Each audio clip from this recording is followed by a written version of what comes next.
Dreaming of vibrant Mexican adventures, but feeling lost in the visa appointment maze? First, head to the official website of the Mexican embassy or consulate in your country. Make sure it ends with .gov.mx to ensure you're on the correct, secure site. Look for the visas section, usually found under consular services.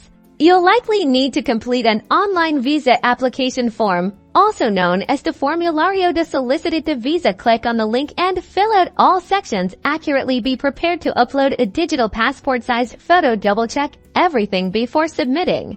Once your online application is submitted, the website will redirect you to the appointment scheduling system. This is where things can get tricky.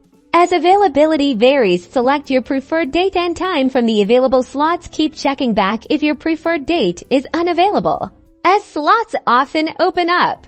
Before your appointment, gather all required documents.